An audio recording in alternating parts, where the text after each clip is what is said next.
ఉదయం మొత్తం ఎక్స్ప్లెయిన్ చేశాడు శివ. ఒకసారి ప్రత్యక్ష ప్రసారంలో కూడా ప్రకాశం బ్యారేజ్ దగ్గర సిచ్యువేషన్ చూస్తున్నాం. ఎన్ని బోట్లు ఉన్నాయి శివ? పొద్దున మనం చూసినప్పుడు 4 గేట్లు ఉన్నాయి. ఇరిగేషన్ శాఖ మంత్రి ఒక బోటు కొట్టుకుపోయింది, గేట్లోంచి వెళ్ళిపోయిందని చెప్తున్నారు. యాజ్ ఆఫ్ నౌ ఉన్న సిచ్యువేషన్ ఏంటి శివ? మొత్తం మీద చూసుకుంటే ఇంకా ప్రస్తుతం మనం ప్రకాశం బ్యారేజ్ వద్ద వాటర్ ఇన్ఫ్లో పెరిగిపోతూ ఉంది. ప్రస్తుతం యాజ్ ఇట్ ఈజ్గా గేట్లు అయితే పొద్దున ఎన్ని బోట్స్ అయితే ఉన్నాయో అన్ని బోట్స్ యాజ్ ఇట్ ఈజ్గా అలాగే ఉన్నాయి. ఒక్క బోటు కూడా కొట్టుకెళ్ళలేదు. ఇరిగేషన్ శాఖ మంత్రి చెప్తున్న బోట్ అనేది చిన్న బోట్, అది ఇవి ఇక్కడ ఏదైతే చిక్కుకున్నాయో ఇవన్నీ కూడా ఇసుకని తరలించే బోట్లు. కానీ ఇరిగేషన్ శాఖ మంత్రి చెప్తున్న బోట్ అది ప్రయాణికులని తరలించే బోటు, ఏదైతే చేపల వేటకి వెళ్ళటానికి సంబంధించి వినియోగించే బోట్ అది. మనం ఇందాక కూడా లైవ్లో ఎక్స్క్లూజివ్ విజువల్స్ కూడా మనం చూపించడం జరిగింది. ఆ బోటు చిన్న బోట్ ఒకటి కొట్టుకుపోయింది, ఏదైతే ప్రకాశం బ్యారేజీ నుంచి వారధి వైపు అంటే దిగువ ప్రాంతానికి వెళ్ళిపోతున్న విజువల్ కూడా మనం ఎక్స్క్లూజివ్గా ఇందాక కూడా చూడటం జరిగింది. మనం ఏదైతే బ్రిడ్జి సంబంధించి ఒకటి ఢీకొండ దగ్గరే మనం ఇప్పుడున్నాము. బోట్లన్నీ కూడా యాజ్ ఇట్ ఈజ్గా అలాగే ఉన్నాయి. ఒక్క బోటు కూడా ఇక్కడి నుంచి వెళ్ళలేదు. ఆయన చెప్పిన బోట్ ఒకటి, కానీ ఇక్కడ ఉన్న బోట్ ఒకటి.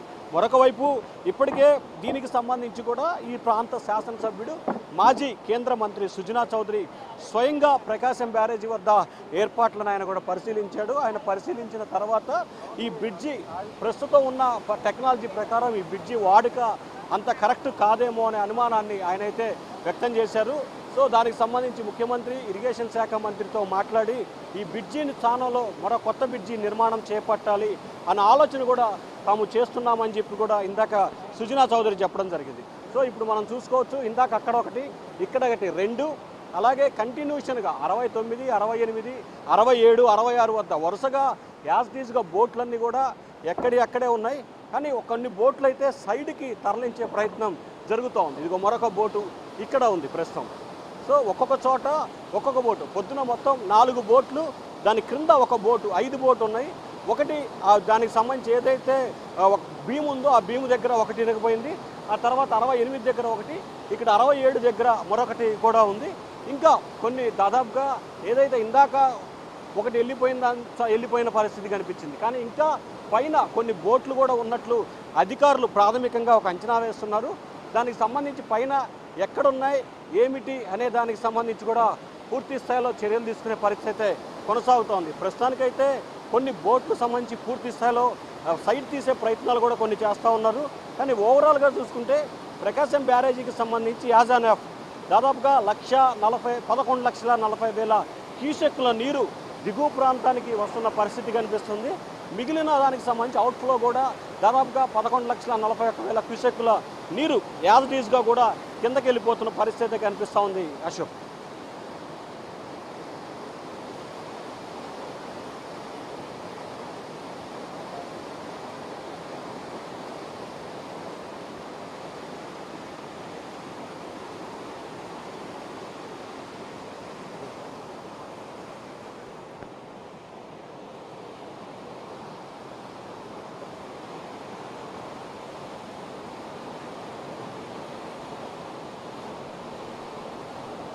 శివ, ప్రస్తుతం మనం చూస్తున్నది ఆ బోటు ఏ గేట్ దగ్గరది మనకు ఎదురుగా లైవ్లో కనిపిస్తోంది. అది ఏ గేట్ దగ్గరది? మొత్తం ప్రస్తుతం యాజ్ ఆఫ్ నౌ ఆ బోట్లను తీసే ప్రయత్నాలు ఏమైనా చేస్తున్నారా? ఒక బోటు ఆల్రెడీ బయటికి వెళ్ళిపోయిందని చెప్తున్నారు కదా మంత్రి. ఎస్, అంటే ఒక బోటు ఏదైతే చిన్న బోట్ ఒకటి, అంటే ఇందాక ఉన్న 3 బోట్ల కింద ఒక బోటు ఉంది, ఏదైతే ప్రయాణికులని తరలించే బోటు. ఆ బోటు ఆల్రెడీ క్రిందకి వెళ్ళిపోవడం జరిగింది. మనం ఎక్స్క్లూజివ్ కూడా ఆ విజువల్ ప్రజెంట్ చేసాం. ప్రస్తుతం ఇప్పుడు మనం 67వ గేటు వద్ద ఉన్నాం. ఈ 67వ గేటు వద్ద ప్రస్తుతం అయితే ఒక బోట్ అయితే ఉంది. ఇంకా మొత్తం ప్రస్తుతం అయితే యాజ్ ఆఫ్ నౌ దానికి సంబంధించి ఏదైతే భీమ్ దగ్గర ఒకటి ఉంది, అలాగే మిగిలిన ఇక్కడ మొత్తం 3 బోట్లు అయితే యాజ్ ఆఫ్ నౌ ప్రస్తుతం ప్రకాశం బ్యారేజీ వద్ద ఉన్నాయి. అయితే వీటికి సంబంధించి ఒక క్రౌడ్ పెరుగుతున్న నేపథ్యంలో ఖచ్చితంగా ఈ పెద్ద బోట్లు కాబట్టి ఇవి వన్ సైడ్ తీసేస్తే డైరెక్ట్గా వెళ్ళిపోతాయా, లేకపోతే ఇక్కడి నుంచి తరలించే ప్రయత్నం చేస్తారా, లేకపోతే ఖచ్చితంగా అంటే వాటర్ ఫ్లో గేట్లను కూడా కొంచెం ఇందాకతో పోల్చుకుంటే ఇప్పుడు కొంచెం పెంచే ప్రయత్నం చేస్తూ ఉన్నారు. సో అదే పెంచే ప్రయత్నం కనుక చేసినట్లయితే ఖచ్చితంగా గేట్లు ఇన్ఫ్లో కనుక పెరిగితే దాదాపుగా చూసుకుంటే ఆ గేట్లు కూడా కొట్టకపోయే అవకాశం అయితే కనిపించవచ్చు. కానీ అయితే గేట్లకు సంబంధించి చాలా ఏదైతే ఈ బోట్లు చాలా ఎత్తుగా ఉన్నాయి కాబట్టి ఎత్తుగా ఉన్న బోట్లు ఇక్కడి నుంచి కిందకి దిగువ ప్రాంతానికి వెళ్ళటం అంత ఈజీకర పరిస్థితి కాదనేది కూడా అధికారులు అంచనా వేస్తున్న పరిస్థితి కనిపిస్తూ ఉంది. అయితే గేట్లని సంబంధించి ఇందాక వెళ్ళిపోయిన బోటు ఒకదాన్ని మనం పరిశీలిస్తే ఖచ్చితంగా అది చిన్న బోటు కాదు, డైరెక్ట్గా అక్కడి నుంచి వెళ్ళిపోయిన పరిస్థితి కనిపిస్తూ ఉంది. అలాగే ఏదైతే 69 వద్ద ఉదయం భీము ఢీకొన్నదో ఆ భీము ఢీకొన్న దగ్గర యాజ్ ఇట్ ఈస్గా అలాగే ఉంది. కొంతమంది ఇప్పటికే సంబంధించిన అధికారులు పర్యవేక్షణ చేయడం జరుగుతుంది. మరికొంతమంది అధికారులు ఇక్కడికి చేరుకున్నారు. ఇందాక సుజనా చౌదరితో పాటు ఇరిగేషన్ అధికారులు మరికొంతమంది ఇక్కడికి వచ్చి కూడా చేయడం జరిగింది. సో ఓవరాల్గా చూసుకుంటే ప్రధానంగా ఇరిగేషన్కి సంబంధించి అధికారులు కొంత ప్రయత్నాలు అయితే చేస్తూ ఉన్నారు. దీనికి సంబంధించి ఇక్కడి నుంచి బోటు తొలగించడం కానీ అలాగే ఆల్టర్నేట్ ప్రయత్నాలు, ఎందుకంటే వాటర్ కిందకి వెళ్ళిపోకుండా చూడాల్సిన చర్యలకు సంబంధించి ఏ రకమైన చర్యలు తీసుకుంటారో చూసుకోవాలి. ప్రస్తుతం ఏదైతే ప్రకాశం బ్యారేజీకి సంబంధించిన అధికారులు, నీటిపారుదల సంబంధించిన అధికారులు కూడా ఇక్కడికి చేరుకొని ఇక్కడ తాజా పరిణామాలను కూడా వారు స్వయంగా పరిశీలిస్తున్నారు. ప్రస్తుతం చీఫ్ ఇంజనీర్ గారు ఉన్నారు. సార్ చెప్పండి, ఈ వాటర్కి సంబంధించి దాదాపుగా 3-4 బోట్లు కొట్టుకొని రావడం జరిగింది. వీటిని తరలించేందుకు ఎటువంటి చర్యలు? నేను chief engineer, central designs organisation, state dam safety organisation, hydrology department ప్రత్యేకంగా చూస్తాము. ఇలా మార్నింగ్ ఇంజనీరింగ్ చీఫ్ వెంకటేశ్వరరావు గారు ఫోన్ చేశారు. ఇట్లా బోట్లు వచ్చేసి 3 గేట్లు డిస్టర్బ్ అయ్యాయి, వెళ్ళి చూసి ఇమీడియట్గా యాక్షన్ పెట్టమని చెప్పారు. అందుకోసం మన స్టాఫ్ మెకానికల్ ఇంజనీరింగ్ విభాగంతో కలిసి, డ్యామ్ సేఫ్టీ విభాగంతో కలిసి యాక్షన్ తీసుకోవడానికి వచ్చామన్నమాట. ప్రస్తుతం మనము ఇక్కడ పరిశీలన చేస్తే బోట్లు పైన సరిగా లంగర్ అయిపోవడం వల్ల తెగిపోయి వచ్చి ఈ కాంక్రీట్ దిమ్మలతోటి కౌంటర్ వెయిట్ ఉంటాయన్నమాట.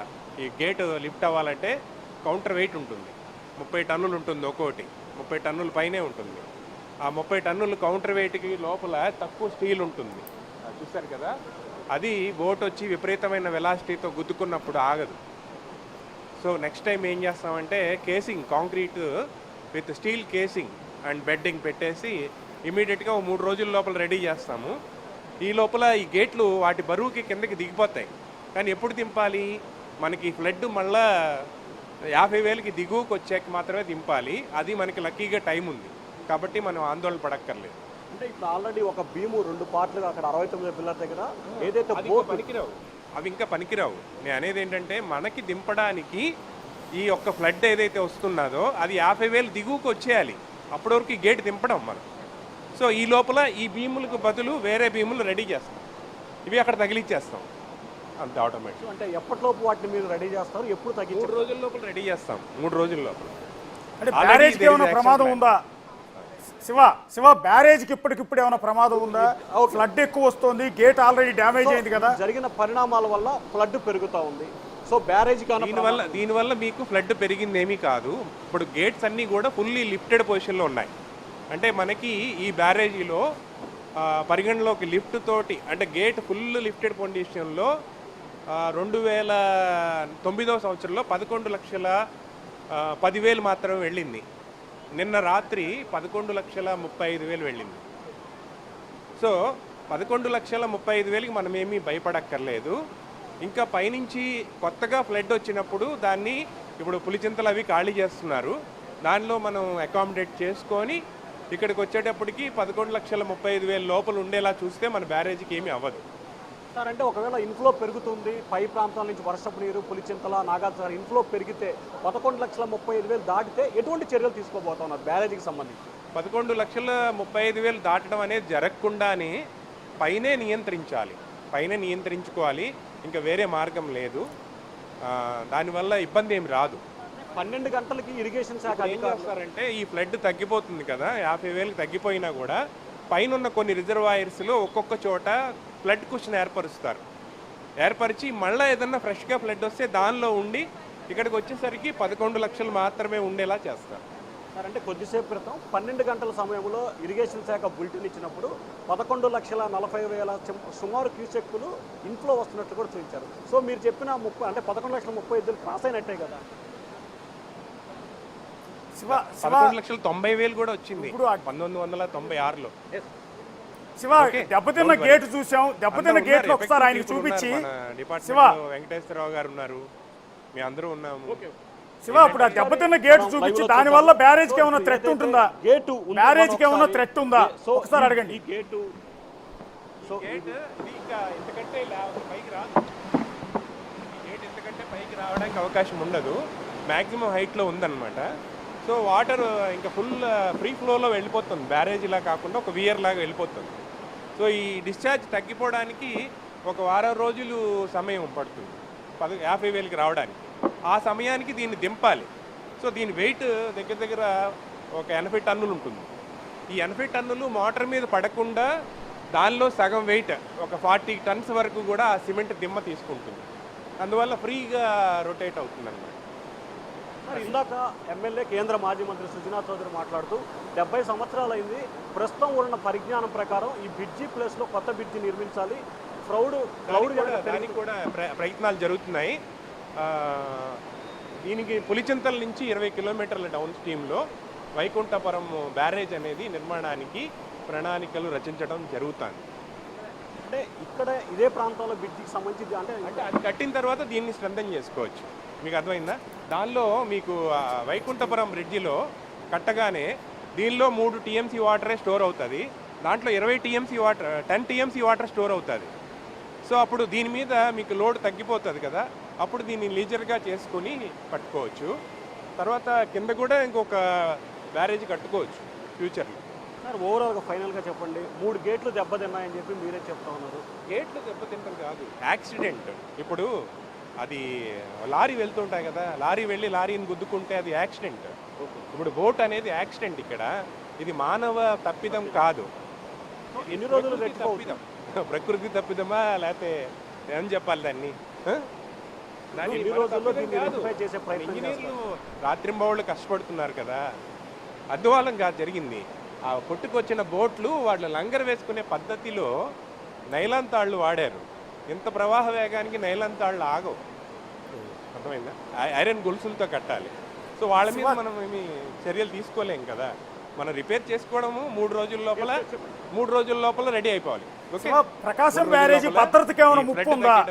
ప్రకాశం బ్యారేజీకి ఏమైనా ఇబ్బంది ఉందా? అంటే ఇందాక మీరు చెప్తూ ఒక మాట చెప్పారు, కొత్త పిల్లర్ని వాటిని తయారు చేసి మళ్ళీ వీటి స్టేజ్లో నిలబెడతాం, ఇది తీసేసన్నారు. అది ఎప్పటిలోకి చేయబోతాయి? అదే నేను ఒక వారం రోజులు పెట్టుకున్నాను. నేనైతే 3 రోజులు వేయడానికి. ఈరోజు డిజైన్ అనేది ఫైనలైజ్ అయిపోతుంది. ఇవాళ డిజైన్ ఫైనలైజ్ అయిపోతుంది. వారం రోజుల్లో ఇక్కడ మన గేట్ దింపేస్తాం కదా, వెంటనే అవి తీసేసి హక్కులకి అవి తగిలించడమే. దాంట్లో పెద్ద విషయం లేదు. ఈ గేట్ తయారు చేయాలంటే చాలా టైం పడుతుంది. ఈ గేట్ మ్యానుఫ్యాక్చర్ చేయాలంటే చాలా టైం పడుతుంది. ఆ దిమ్మ అనేది ఒక మనకి చాలా చిన్న పని. క్రేన్తో పెట్టేస్తాం. ఫైనల్గా ఎన్ని రోజుల వ్యవధిలో ఈ 3-4 రోజులు మీరు టైం పడుతుంది అంటారు కాబట్టి 6 రోజుల లోపల అన్నీ నార్మల్కి వచ్చేస్తాయి. 6 రోజుల లోపల అన్నీ నార్మల్కి వచ్చేస్తాయి.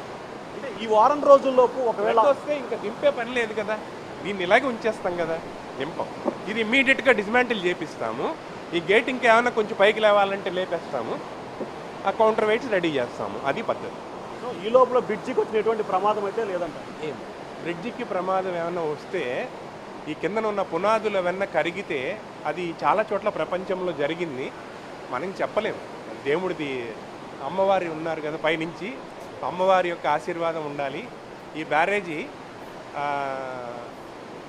ఈ మధ్యకాలంలో చూస్తుంటే ప్రపంచంలో 3-4 ఏళ్లకే కొట్టుకుపోతున్నాయి. 1956లో కట్టారు ఇది. అంటే మన పూర్వీకులు ఎంత గొప్పవాళ్ళు. ఒక ఎస్సీ గారు ఇక్కడ ప్రాణత్యాగం చేసిన సైట్, సుబ్బారావు గారు అని, గండి పుట్టడానికి ప్రాణత్యాగం చేశారు. అటువంటి గొప్ప మహనీయులు కట్టిన ఈ బ్రిడ్జి మనని మోసం చేయదని అనుకుందాము. మన ప్రయత్నం మనం చేద్దాం. ఓకే. సో ఇది ఇప్పటికైతే ప్రస్తుతం ఇంకా క్యూసెక్కుల నీరు పెరిగినా కానీ ఎటువంటి ప్రమాదం బ్రిడ్జికి అయితే లేదని చెప్తా ఉన్నారు. ఏదైతే యాక్సిడెంటల్గా జరిగిన ఈ 3 గేట్లకు సంబంధించి ఖచ్చితంగా ఒక వారం రోజుల్లోపు, ఈరోజు మధ్యాహ్నానికి డిజైన్స్ తయారు చేస్తాము.